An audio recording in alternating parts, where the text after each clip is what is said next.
BNP ছাড়া কেউ উন্নয়নের বিস্তারিত পরিকল্পনা জানাতে পারেনি বলেছেন তারেক রহমান। জামায়াতের বিরুদ্ধে ধর্মের নামে প্রতারণার অভিযোগ।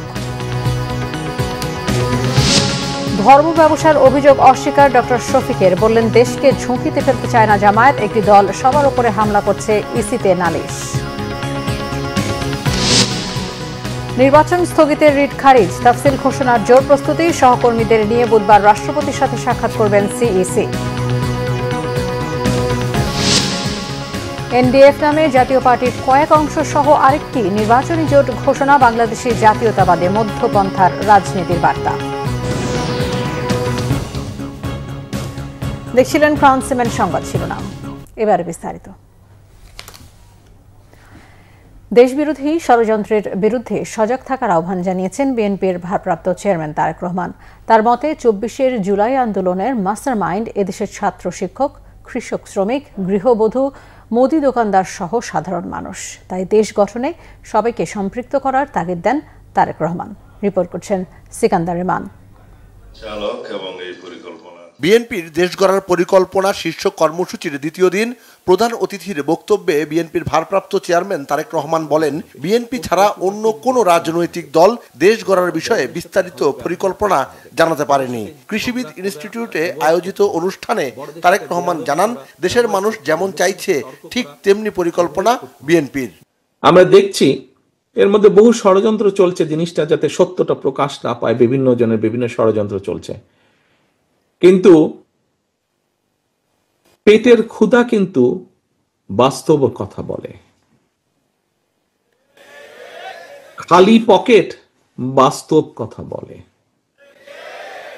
আমরা যদি পত্রিকার পাতা খুলি, খবরের কাগজ দেখি, আমরা তাহলে দেখতে পাই বিভিন্ন শ্রেণী পেশার মানুষের বিভিন্ন সমস্যা। মিল ফ্যাক্টরি বন্ধ হয়ে যাচ্ছে, দেশি হোক বিদেশি হোক বিনিয়োগকারীরা বলছে আমরা বিনিয়োগ করব না, করতে চাই না। হাসপাতালগুলোতে সেই ঠিকভাবে চিকিৎসার সুবিধা নেই। স্কুল কলেজগুলোতে অনেক জায়গাতেই সঠিকভাবে শিক্ষা কার্যক্রম পরিচালিত হচ্ছে না।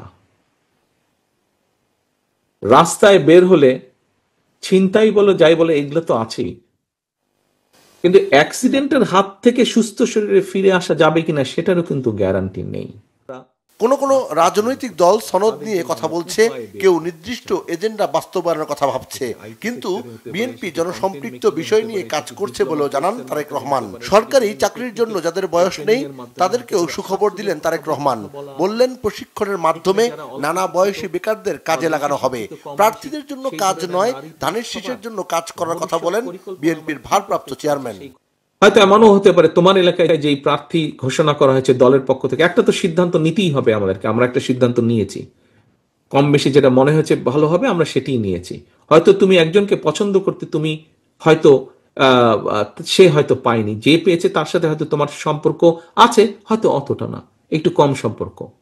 ভাইরে, তুমি তো প্রার্থীর জন্য কাজ করছো না, তুমি তো তোমার ধানের শীষের জন্য কাজ করছো, তুমি তো তোমার দলের জন্য করছো।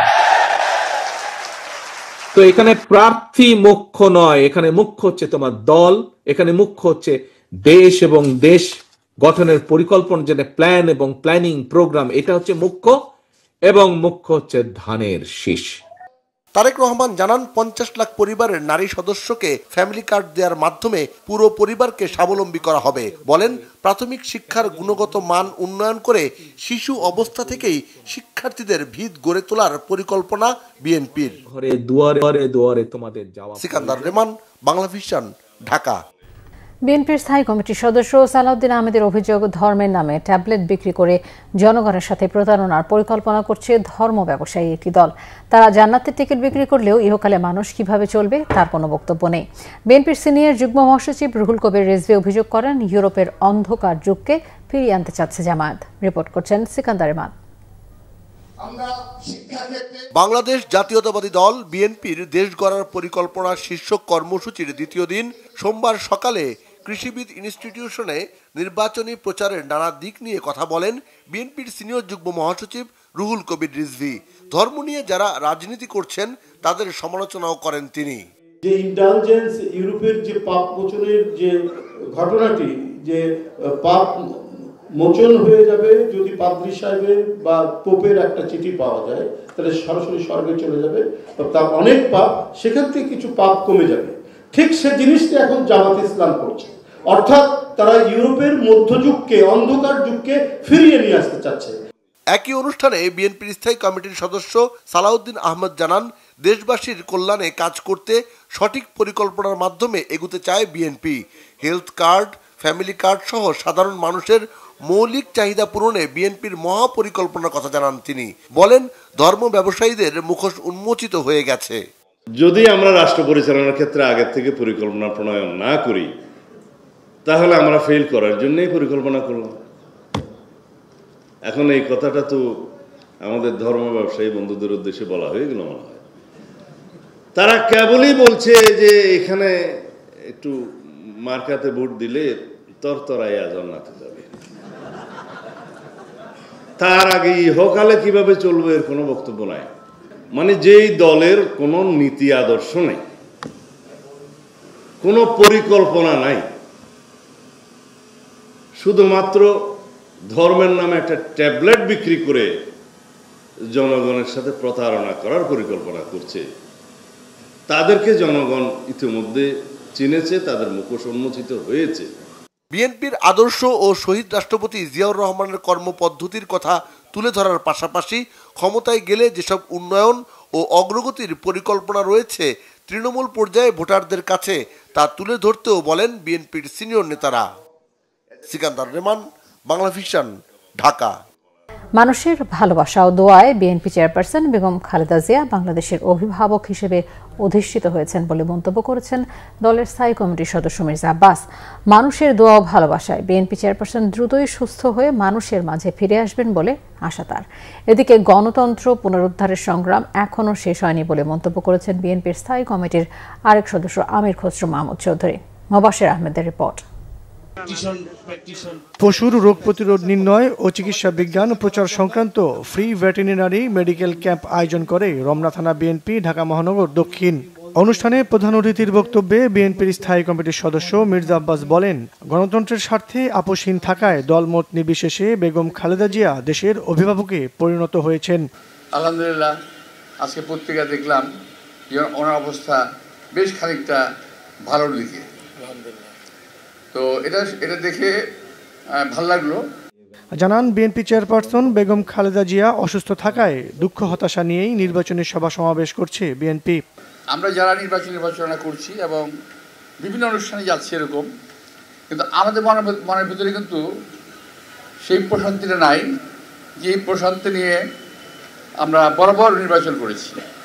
একটা মানসিক প্রশান্তি, একটা আনন্দ ফুর্তি নিয়ে আমরা নির্বাচন করেছি, এবার কিন্তু সেটা নাই। এদিকে দল বিলুপ্ত করে বিএনপিতে যোগ দিয়েছেন বাংলাদেশ লিবারেল ডেমোক্রেটিক পার্টি এলডিপির একাংশের চেয়ারম্যান শাহাদাত হোসেন সেলিম। গুলশানে বিএনপি চেয়ারপারসন কার্যালয়ে শাহাদাত হোসেন সেলিমের বিএনপিতে আনুষ্ঠানিক যোগদান অনুষ্ঠানে উপস্থিত ছিলেন বিএনপির স্থায়ী কমিটির সদস্য আমির খসরু মাহমুদ চৌধুরী। এ সময় তিনি বলেন, ভোটের মাধ্যমেই গণতন্ত্রের পুনরুদ্ধার করা হবে। মান অভিমান দিয়ে আমার মূল যে উদ্দেশ্য, সেখান থেকে আমরা সরে দাঁড়াতে পারবো না। ওই জায়গায় আমাদের ঐক্যবদ্ধ থাকতে হবে। আমাদের নিজেদের মধ্যে মানবিমান থাকতে পারে, রাজনীতিতে প্রতিযোগিতাও আছে, এটাও ঠিক, প্রতিযোগিতা থাকবে এবং থাকা উচিত। যেই দলের প্রতিযোগিতা থাকে না, সেই দলের কোনো রাজনৈতিক ভবিষ্যৎ নাই। আসন্ন নির্বাচনে লক্ষ্মীপুর 1 আসনে শাহাদাত হোসেন সেলিম বিএনপি থেকে নির্বাচন করবে বলেও জানানো হয়। মোবাশ্বের আহমেদ, বাংলা ভিশন, ঢাকা। জামায়াত ক্ষমতায় গেলে দেশের স্বার্থে জাতীয় সরকার গঠন করবে বলে আবারও জানিয়েছেন দলটির আমির ডক্টর শফিকুর রহমান। তিনি বলেন, ফেব্রুয়ারিতে নির্বাচন না হলে দেশ ভয়াবহ ঝুঁকির মধ্যে পড়বে। দেশ ক্ষতির মুখে পড়ুক, এটা জামায়াত চায় না। ইউরোপীয় ইউনিয়নের রাষ্ট্রদূতের সাথে সৌজন্য সাক্ষাৎ শেষে সাংবাদিকদের সাথে আলাপকালে তিনি কথা বলেন। ডক্টর শফিকুর রহমান বলেন, জামায়াত রাষ্ট্রীয় ক্ষমতায় গেলে দেশে প্রপোর্শনাল রিপ্রেজেন্টেশন পিআর ব্যবস্থা চালু, আইনের শাসন প্রতিষ্ঠা এবং অর্থনীতি সচল করার পদক্ষেপ নেওয়া হবে। তিনি বলেন, জামায়াত ধর্মকে ব্যবহার করে না, ধর্ম কাজের অংশ।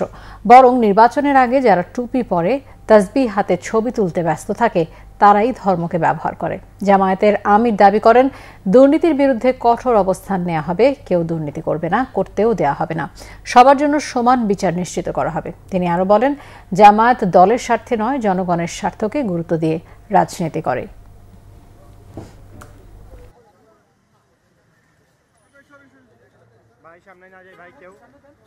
আমরা মনে করি যে ফেব্রুয়ারির ঘোষিত এই টাইমলাইনের ভিতরে নির্বাচন হওয়াই দেশের জন্য একান্ত প্রয়োজন। এর সামান্য কোনো ব্যত্যয় ঘটলে দেশ দারুণভাবে ক্ষতিগ্রস্ত হবে। আমরা ধর্মকে ব্যবহার করি না, ধর্ম ব্যবহার করলে কে করে সেটা আপনারা ভালো বুঝেন। ইলেকশনের সময় নতুন করে যারা বেশি বেশি নামাজ শুরু করেন, টুপি পরেন, তসবিহ হাতে নিয়ে ঘুরান, ধর্মকে তারাই বোধহয় সম্ভবত ব্যবহার করেন। আমরা কিন্তু সারা বছর তসবিহ হাতে নিয়ে ঘুরাই না, তসবিহ বুকে নিয়ে ঘুরাই। আমরা তাফসিল ঘোষণার সকল প্রস্তুতি শেষ প্রায়। আগামী 10 ডিসেম্বর বুধবার সিইসির বক্তব্য রেকর্ড করবে বিটিভি ও বাংলাদেশ বেতার। এদিকে সিইসির সাথে দেখা করে জামায়াতে ইসলামের সেক্রেটারি জেনারেল মিয়া গোলাম পারওয়ার বলেছেন, এখনও নির্বাচনের লেভেল প্লেইং ফিল্ড তৈরি করতে পারেনি ইসি। রিপোর্ট আসমা আক্তার নূপুরের। নির্বাচনের তফসিল ঘোষণায় ব্যস্ত কমিশন। সেই আলোকে সোমবার বিকেলে মাঠ পর্যায়ের নির্বাচন কর্মকর্তাদের সাথে ভার্চুয়ালি সভা করেন প্রধান নির্বাচন কমিশনার সহ অন্যান্য কমিশনার ও কর্মকর্তারা। সভা শেষে ইসি সচিব আক্তার আহমেদ সাংবাদিকদের জানান, বুধবার রাষ্ট্রপতির সাথে সাক্ষাৎ করবেন প্রধান নির্বাচন কমিশনার। একই দিন বাংলাদেশ বেতার ও বাংলাদেশ টেলিভিশনকে জাতির উদ্দেশ্যে সিএসির বক্তব্য রেকর্ড করতে চিঠি দেওয়া হয়েছে। ডিসেম্বরের 10 তারিখে মাননীয় প্রধান নির্বাচন কমিশনার স্যার বাংলাদেশ টেলিভিশন এবং বাংলাদেশ বেতারে একটা ভাষণ রেকর্ড করবেন। এখন রেকর্ডের বিষয়বস্তুটা এবং সময়টা এটা স্যার নির্ধারণ করবেন। তফসিল ঘোষণার জন্য তো প্রস্তুতি 24শে নভেম্বর গত বছরের থেকে তো শুরু করা হয়েছে এবং এটা ধারাবাহিকভাবে একটু একটু একটু একটু করে আজকে এই পর্যন্ত এসছে। অবস্থানগত সকল প্রস্তুতির কথাও জানান তিনি। আইন বিচার সংসদ বিষয়ক মন্ত্রণালয় থেকে পাইনি। একটা হচ্ছে যে আপনার আরপিওর লাস্ট অ্যামেন্ডমেন্ট, যেটা নির্বাচন পরিচালনা বিধিমালা এবং রাজনৈতিক দল এবং প্রার্থীর আচরণ বিধিমালার সংশোধনী, এই তিনটা এখন আমরা হাতে পাইনি। এটা তিনটা পেলেই আপনার ম্যানুয়ালটা প্রিন্টিংয়ে দেওয়া যাবে। এদিকে সকাল 11টায় জামায়াতে ইসলামীর সেক্রেটারি জেনারেল মিয়া গোলাম পারওয়ারের নেতৃত্বে 6 সদস্যের প্রতিনিধি দল দেখা করেছে সিএসির সাথে। প্রায় 2 ঘন্টা বৈঠক শেষে গোলাম পারওয়ার বলেন, নির্বাচনের জন্য অধীর অপেক্ষায় মানুষ। একটি রাজনৈতিক দলের অন্য দলের উপর হামলার নিন্দাও জানান তিনি। নির্বাচনের লেভেল প্লেইং ফিল্ড সম্পর্কে নিশ্চিত করতে পারেননি এবং পারেননি যে বিদ্যমান প্রশাসনিক অবস্থার কিছু তথ্য প্রমাণ স্পেসিফিক আমরা ওনাদের সামনে তুলে ধরে বলেছি যে এই অবস্থা থাকলে এটাকে আমরা লেভেল প্লেইং ফিল্ড হিসেবে গ্রহণ করব না, সুনির্দিষ্টভাবে আপনাদেরকে পদক্ষেপ নিতে হবে। প্রবাসী ভোটারদের রেজিস্ট্রেশন প্রক্রিয়ায় জটিলতা নিরসন, অবৈধ অস্ত্রের বিরুদ্ধে কঠোর পদক্ষেপের দাবিও জানিয়েছে জামায়াত। আসমা আক্তার নূপুর, বাংলা ভিশন, ঢাকা। আসন্ন ত্রয়োদশ জাতীয় সংসদ নির্বাচনের সব কার্যক্রম স্থগিত চেয়ে দায়ের করা রিট উত্থাপিত হয়নি মর্মে খারিজ করে দিয়েছে হাইকোর্ট। সোমবার বিচারপতি শিকদার মাহমুদুর রাজির নেতৃত্বাধীন হাইকোর্ট বেঞ্চে এই আদেশ দেন। এর আগে গত 3 ডিসেম্বর আসন্ন ত্রয়োদশ জাতীয় সংসদ নির্বাচনের সব কার্যক্রম স্থগিত চেয়ে রিট দায়ের করা হয়। রিটে নির্বাহী বিভাগ থেকে নির্বাচন কমিশন সচিব, রিটার্নিং কর্মকর্তা ও সহকারী রিটার্নিং কর্মকর্তা নিয়োগ, অবৈধ ঘোষণা এবং ইলেকটোরাল সার্ভিস কমিশন গঠনের নির্দেশনা চাওয়া হয়েছিল। নিবন্ধিত রাজনৈতিক দল বাংলাদেশ কংগ্রেসের মহাসচিব অ্যাডভোকেট ইয়ারুল ইসলাম এই রিট দায়ের করেন। বিএনপি চেয়ারপারসন বেগম খালেদা জিয়ার শারীরিক অবস্থার কিছুটা উন্নতি হয়েছে। মেডিকেল বোর্ড সংশ্লিষ্ট বিভিন্ন সূত্র জানালেও বিএনপির পক্ষ থেকে আনুষ্ঠানিকভাবে কিছু জানানো হয়নি। সোমবার বিকেল 3:30টার দিকে এভার কেয়ার হাসপাতালে যান বেগম খালেদা জিয়ার পুত্রবধূ এবং তারেক রহমানের স্ত্রী ডক্টর জুবাইদা রহমান। খালেদা জিয়ার স্বাস্থ্য ও চিকিৎসার বিষয় নিয়ে চিকিৎসক দলের সাথে আলোচনা করবেন তিনি। এদিকে উন্নত চিকিৎসার জন্য খালেদা জিয়ার লন্ডন যাত্রা আরেক দফা পিছিয়ে যাচ্ছে। বেসামরিক বিমান চলাচল কর্তৃপক্ষ সূত্র জানিয়েছে, এয়ার অ্যাম্বুলেন্সের জন্য মঙ্গলবারের শিডিউল প্রত্যাহারের আবেদন জানিয়েছে সংস্থাটি। এর আগে এয়ার অ্যাম্বুলেন্সটি মঙ্গলবারে ঢাকায় অবতরণের অনুমতি চেয়েছিল, যা বরাদ্দ করাও হয়। তবে কী কারণে শিডিউল প্রত্যাহারের আবেদন করেছে তা জানা যায়নি। এর আগে সবশেষ ব্রিফিংয়ে বেগম খালেদা জিয়ার ব্যক্তিগত চিকিৎসক ও বিএনপির স্থায়ী কমিটির সদস্য ডক্টর এজেডএম জাহিদ হোসেন জানান, বেগম খালেদা জিয়ার সুস্থতাকে সর্বাধিক অগ্রাধিকার দিচ্ছে মেডিকেল বোর্ড। এয়ার অ্যাম্বুলেন্স ভ্রমণ করার মতো অবস্থা হলেই মেডিকেল বোর্ড পরবর্তী সিদ্ধান্ত নেবে। দর্শক, এই মুহূর্তে এভার কেয়ার হাসপাতালের সামনে আছেন সহকর্মী শুভ মাহফুজ। সরাসরি কথা বলবো তার সাথে। শুভ, বিএনপি চেয়ারপারসনের শারীরিক অবস্থা সম্পর্কে চিকিৎসকরা আজকে কি কিছু জানিয়েছেন কিনা আমাদেরকে জানাবেন। সিফাত, ওনার চিকিৎসার সর্বশেষ কোনো আপডেট আনুষ্ঠানিকভাবে বিএনপির পক্ষ থেকে জানানো হয়নি। আপনি জানেন যে তার ব্যক্তিগত চিকিৎসক ডাক্তার AZM জায়েদ হোসেন তিনি ব্রিফ করেন এবং বিএনপির পক্ষ থেকে বলা হয়েছে যে তার ব্রিফই চূড়ান্ত ব্রিফ, তার এর বাইরে কারো কথা বা কোনো গুজবে যাতে কান না দিতে। তো আজকে এখন পর্যন্ত কোনো ব্রিফ করেননি, করবেন কিনা সেই ধরনের তথ্য আমাদের কাছে এখন পর্যন্ত নেই। তবে সন্ধ্যার সময় আমরা তার মেডিকেল বোর্ডের একটি সূত্রে জানতে পেরেছি যে বেগম খালেদা জিয়ার সিসিউতে যে চিকিৎসাধীন রয়েছে সেখানে তিনি আসলে যে মাল্টি ফাংশনাল ডিজিজে আক্রান্ত, ওনার লিভারের সমস্যা রয়েছে আর্থ্রাইটিস, কিডনিতে সমস্যা, ফুসফুসের সমস্যা, হার্টের সমস্যা। এই মাল্টি ফাংশনাল ডিজিজে একজন রুগীকে সিসিউতে যে ধরনের সাপোর্টগুলো দেওয়া দরকার সব ধরনের সাপোর্ট ওনাকে দেওয়া হচ্ছে।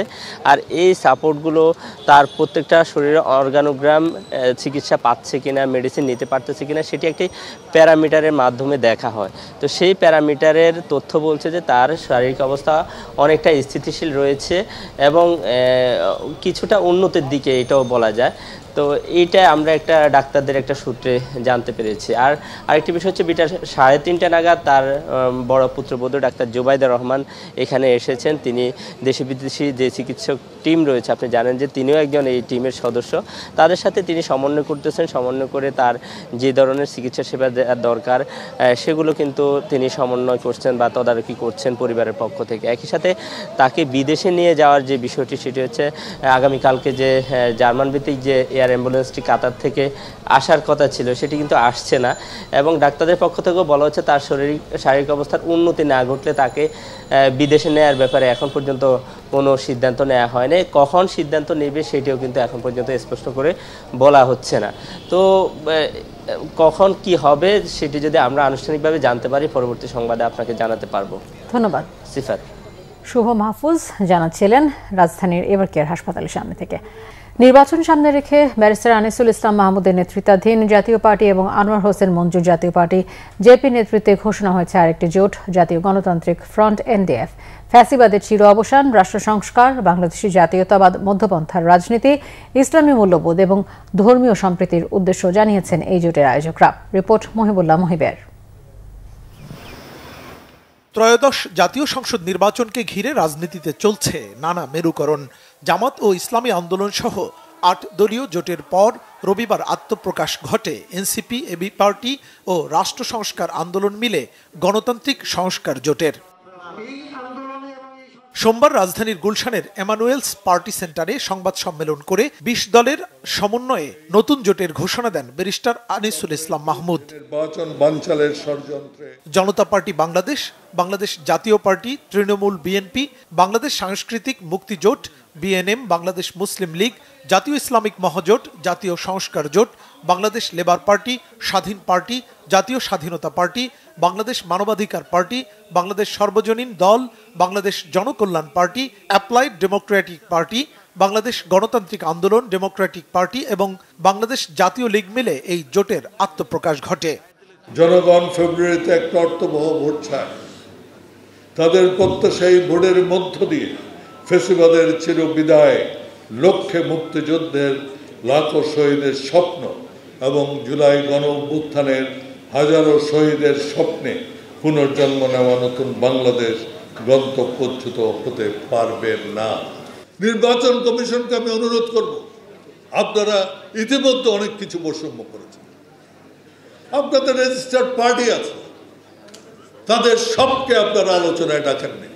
NDF জোটের সভাপতির দায়িত্বে ব্যারিস্টার আনিসুল ইসলাম মাহমুদ, প্রধান সমন্বয়ক জনতা পার্টি বাংলাদেশের ভারপ্রাপ্ত চেয়ারম্যান গোলাম সরোয়ার মিলন, প্রধান মুখপাত্র রুহুল আমিন হাওলাদার। আপনি আইলেন কেমন করে আমার উপদেশ দিতেছিলেন? আমি রাজনীতি করি 18 বছর বয়স থেকে। ও হালা এসে আমার পাঠ করে কয় এইটা করো, এইটা করো। আরে মুখ সামলায় কথা কয়, আমি তো কোনো অন্যায় কথা বলি নাই।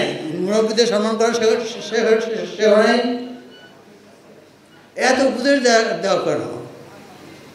সেই জন্য আমি বলি এই যে নতুন যে প্রচেষ্টাটা আপনারা যারা গ্রহণ করে উদ্যোগ নিয়েছেন আমি তাদেরকে ধন্যবাদ জানাই। আমি জানি তারা ব্যর্থ হবে। জোটভুক্ত দলগুলো নিজ নিজ আদর্শ ও স্বকীয়তা বজায় রেখে উন্মুক্ত নীতিমালা এবং কয়েকটি দাবির ভিত্তিতে আগামী নির্বাচন ও রাজনীতিতে সক্রিয় ভূমিকা রাখবে বলে জানান বক্তারা। মুহিবুল্লাহ মুহিব, বাংলা ভিশন, ঢাকা। স্পিচ টিপে হত্যা খুন বন্ধের কোনো ম্যাজিক নেই বলেছেন স্বরাষ্ট্র উপদেষ্টা মোহাম্মদ জাহাঙ্গীর আলম চৌধুরী। তবে আসন্ন নির্বাচনের প্রস্তুতি খুব ভালো বলে দাবি করেন তিনি। অন্যদিকে শ্রম উপদেষ্টা এম সাখাওয়াত হোসেন বলেছেন, অনেক বছর দেশে নির্বাচন না হয় জনগণের মধ্যে আস্থার সংকট রয়েছে। সচিবালয়ে আলাদা দুটি অনুষ্ঠানে এসব কথা বলেন তারা। মন্ত্রণালয়ে আইন শৃঙ্খলা বিষয়ক উপদেষ্টা কমিটির সভা শেষে স্বরাষ্ট্র উপদেষ্টা বলেন, সুষ্ঠু, নিরপেক্ষ ও উৎসব মুখর নির্বাচন আয়োজনে দরকারি সব পদক্ষেপ দেয়া হচ্ছে প্রয়োজনীয় প্রশিক্ষণও। এবার ভোটদানের সময় 1 ঘণ্টা বাড়ানোর কথা জানিয়ে তিনি বলেন, কেন্দ্রগুলোতে নিরবচ্ছিন্ন বিদ্যুৎ সরবরাহ নিশ্চিতের পদক্ষেপ নেওয়া হচ্ছে। দ্রুততম সময়ের মধ্যে গণভবন, জাদুঘর খুলে দেওয়ার কথাও জানান স্বরাষ্ট্র উপদেষ্টা। এদিকে আরেক বৈঠক শেষে শ্রম ও কর্মসংস্থান উপদেষ্টা ব্রিগেডিয়ার অবসরপ্রাপ্ত এম সাখাওয়াত হোসেন বলেন, দেশে নির্বাচনের প্রস্তুতির এখতিয়ার সম্পূর্ণ নির্বাচন কমিশনের। প্রস্তুতি নেওয়ার সময় এখনও আছে বলে জানান শ্রম উপদেষ্টা। দরকারি সংস্কার ও আর্থিক শৃঙ্খলা নিশ্চিতে কাঙ্ক্ষিত রাজস্ব আয় বাড়াতে না পারলে ঋণের ফাঁদে পড়বে বাংলাদেশ, এমন শঙ্কা বিশেষজ্ঞদের। এনবিআর চেয়ারম্যানও মনে করেন, ঋণের ফাঁদে পড়ার বিষয় অস্বীকার করে সামনে এগোনো সম্ভব। তবে বিশ্লেষকরা বলছেন, নির্বাচনের মাধ্যমে নতুন সরকার ক্ষমতায় যাবে সেই আশায় শিল্পের কাঁচামাল আমদানি বেড়েছে। নির্বাচনী মেট্রোতে ওঠা বাংলাদেশের ভোট ভয়ানক ভূমিকম্প হওয়া ছাড়া থামার আশঙ্কা নেই বলেও জানান কেউ কেউ। রিপোর্ট জিয়াউল হক সবুজের। ফ্যাসিবাদী শেখ হাসিনার সরকারের পতনের পর গেল প্রায় 16 মাস ধরে নানা সংকটের মধ্য দিয়ে যাচ্ছে দেশের অর্থনীতি। চরম লুটপাটে বিপর্যস্ত ব্যাংকিং খাতের ক্ষত থেকে শুরু করে বাজারে উচ্চ মূল্যস্ফীতির দাপটে নাভিশ্বাস ভোক্তাদের। বিনিয়োগে চরম খরার কারণে বাড়েনি কর্মসংস্থান। জিডিপির অনুপাতে রাজস্ব আয়ের হার এখনও আটকে আছে 7 ভাগে। সোমবার এমন তথ্যই উঠে এলো Bangladesh state of the economy প্রতিবেদনে। যে আমরা একটা লং টার্ম ডেট ট্র্যাপের দিকে যাচ্ছি কিনা, আসলে চলে গেছি অলরেডি। এটা আমরা যতদিন সত্য স্বীকার না করবো ততদিন আমরা আসলে এগোতে পারবো না। গত অর্থ বছরে আমরা 3,78,000 কোটি টাকা আদায় করেছি। সুতরাং আদায় বেড়েছে, কিন্তু যতটুকু আদায় আমাদের প্রয়োজন আমরা এর ধারে কাছেও নাই। এটা হলো বাস্তবতা। চাঁদাবাজির মধ্য দিয়ে ব্যবসায়ীর টাকা চাঁদাবাজের হাতে চলে যায় বা পলিটিশিয়ানের হাতে চলে যায়। তো এইরকম অবস্থাতে এইরকম কন্টিনিউয়াস যেটাকে বলে রিশাফলিং অফ দি ওয়েলথ যখন চলতে থাকে, তখন আমরা খুব বেশি গ্রোথ বা খুব বেশি প্রোডাক্টিভ গ্রোথ আমরা আশা করতে পারি না। দেশের এখনকার অর্থনীতি, আগামী চ্যালেঞ্জ ও জাতীয় নির্বাচন সহ বিভিন্ন বিষয়ে নিজের বিশ্লেষণ তুলে ধরেন সরকারের নীতি নির্ধারক ও অর্থনীতি বিশ্লেষকরা। কিছুটা হয়তো আমরা এন্টারপ্রেনারদের কাছ থেকে একটা ইতিবাচক আমরা ইঙ্গিত পাচ্ছি এই LC opening of capital machinery. এইটা আমার মনে হয় যে ভালো, এবং অর্থনীতি সম্বন্ধে এন্টারপ্রেনাররা কিছুটা আশাবাদ, সামনে নির্বাচন হবে এবং একটা স্থিতিশীল গভর্নমেন্ট আসবে, এবং ওই রকম একটা মাথায় রেখেই হয়তোবা এইটা হয়েছে। নির্বাচনের মেট্রোটা চালু হয়ে গেছে এবং একটা বড় ধরনের 6 বা তার বেশি মাত্রার রাজনৈতিক ভূমিকম্প যদি না হয়, এই মেট্রোটা থামানো সম্ভব হবে না। যে অ্যাচিভমেন্ট এই গভর্নমেন্ট করেছে এটা তো আমি বলবো যে হিস্টোরিক। আমি নিশ্চিত হিস্ট্রি উইল ট্রিট আস, ভালোভাবে আমাদেরকে ট্রিট করবে। আলোচনায় চট্টগ্রাম বন্দর থেকে শুরু করে ব্যাংকের ভঙ্গুর পরিস্থিতি। গভর্নর জানালেন, ব্যাংকের কর্মকর্তারাও এড়াতে পারেন না খেলাপি ঋণের দায়। সংকট কাটিয়ে উঠতে এনবিআরকে আয় বাড়ানোর তাগিদ দেন তিনি। I cannot print money, or I should not print money if I want to fight inflation. So this tension is there, and it will remain there. And there are two ways to alleviate that tension. One is if NBR can mobilize much more revenue, then the borrowing requirement will slowly go down. একীভূত হওয়া 5 ব্যাংকের গ্রাহকরা আগামী সপ্তাহ থেকে তাদের জমানো টাকা ধীরে ধীরে তুলতে পারবেন, এমনটাই জানিয়েছেন গভর্নর। জিয়াউল হক সবুজ, বাংলা ভিশন, ঢাকা। রাজধানীর মোহাম্মদপুরের নিজ ফ্ল্যাট থেকে উদ্ধার হয়েছে মা মেয়ের গলাকাটা লাশ। মা লায়লা আফরোজ ও মেয়ে নাফিসা হত্যা সন্দেহের তীর পলাতক কাজের মেয়ে আয়েশার দিকে। পুলিশ বলছে হত্যার পর খুনি বাথরুমে গোসল করেছে, তারপর জামা কাপড় চেঞ্জ করে বের হয়ে গেছে। ঘটনাস্থল থেকে রক্তমাখা দুটি ছুরি জব্দ করা হয়েছে। বিস্তারিত জিয়া খানের রিপোর্টে। রাজধানীর মোহাম্মদপুর শাহজাহান রোডের বহুতল ভবন আমিনাজ ড্রিম। সোমবার দুপুর 12টার দিকে ভবনটির 7ম তলার 7/B ফ্ল্যাট থেকে উদ্ধার করা হয় লায়লা আফরোজ ও তার মেয়ে নাফিজার গলাকাটা লাশ। প্রতিদিনের মতো সোমবারও সকাল 7টার দিকে স্ত্রী লায়লা আফরোজ ও স্কুল পড়ুয়া একমাত্র মেয়ে নাফিজা বিনতে আজিজকে ফ্ল্যাটে রেখে বাইরে কোচিং পড়াতে যান আজিজুল ইসলাম। 3 থেকে 3.5 ঘন্টা পর ফ্ল্যাটে ফিরে দেখেন রক্তাক্ত অবস্থায় ফ্লোরে পড়ে আছেন লায়লা ও নাফিজা। রক্তাক্ত অবস্থায় এরকম পড়ে আছে। হ্যাঁ, আমি ওইভাবে পড়ে আছে, আমি ওইভাবে দেখেছি। দুইজনে পড়ে আছে রক্তাক্ত দেহ মেঝেতে। সিসি ক্যামেরার ফুটেজে দেখা যায় আজিজুল ইসলাম বাইরে বের হওয়ার কিছুক্ষণ পর অর্থাৎ 7:51 বিল্ডিং এ প্রবেশ করে তাদের গৃহকর্মী আয়েশা। পরনে ছিল বোরখা এবং মুখে মাস্ক। 9:36 তাড়াহুড়ো করে বের হয়ে যায় আয়েশা। সন্দেহের জায়গা হলো তার পরনে এবার স্কুল ড্রেস। স্কুল ড্রেস ফিন্দা ওই জায়গাতে টপ করে বার হয়ে গেছে। ভাই এনি বসা, আমি এইখানে বসা। বাইরে বলতেছে, আমি কিছু ভাই মেয়েটারে চেনেন? কয় না তো। পরে উনি ডাক দিছে, তুমি কোথা থেকে আসছো? বলে আমি 7B কাজ করি। বাস এইটুকুই কথা হয়েছে। এইটুকুই কথা হওয়ার পরে উনি তো বার হয়ে যায়, হেন তো ওই তোমাতে গেছে, ওখানতে ফিরে এসে রিক্সা নিয়ে চলে গেছে। 7/B ফ্ল্যাটটির সবগুলো রুবি ছিল রক্তমাখা। ধস্তাধস্তির চিহ্ন ছিল রুমের মাঝে। বাথরুম থেকে দুটি ছুরি উদ্ধার করে পুলিশ। আমরা দুটি ধারালো ছুরি পেয়েছি এবং ভেতরে তার যে হত্যাকারী সে ফ্রেশ ট্রেশ হয়েছে এরকম বাথরুমে আমরা সেরকম আলামত পেয়েছি। 4 দিন আগে কাজের জন্য গেটে এসেছিল আয়েশা। লায়লা আফরোজার সাথে কথা বলে আয়েশাকে গৃহকর্মী হিসেবে ঠিক করে দেন দারোয়ান খালেক। গেটের সামনে আসছিল, আয়েশা বললো যে কাজ দরকার, কাজ দরকার। যে বললাম কাজ দরকার, তো আমি ফোন করে দেখালুই যদি কাজ ম্যাডামে নেয়। ম্যাডাম আমার আগে বলছে যে আমার ইয়ার দরকার, বুয়ার দরকার, যে এই জন্য আর কি আমরা ফাটাইছি ফোন করি। কতদিন আগে দিচ্ছেন আপনি? 4 দিন আগে। 4 দিন। 4 দিন আগে? জি। 4 দিন ও আসা যাওয়া কটার সময় বলছে? কি আসে বলছে সে 7টা 8টা এরকম বৃত্তি আসে, এরকমের বৃত্তি যায়। কটা যার টাইমে আমি আর দেখি না। ফ্ল্যাটের সবকিছু ছিল তছনছ, আলমারি ছিল ভাঙা। এই ভিতরের আলমারিগুলোতে একমাত্র জামা কাপড় ছাড়া আর কিছু থাকে না, কিন্তু ভিতরে যে একটা কাঠের আলমারি আছে সেখানে এখন আমার মিসেস অল্প সামান্য কিছু জিনিসপত্র রাখতে। তবে হত্যার উদ্দেশ্য বা খুনির সংখ্যা এখনো পরিষ্কার নয় আইন শৃঙ্খলা বাহিনীর। জিয়া খান, বাংলা ভিশন, ঢাকা। সংবাদ শেষ করব ক্রাউন সিমেন্ট শিরোনামগুলো আরো একবার জানিয়ে।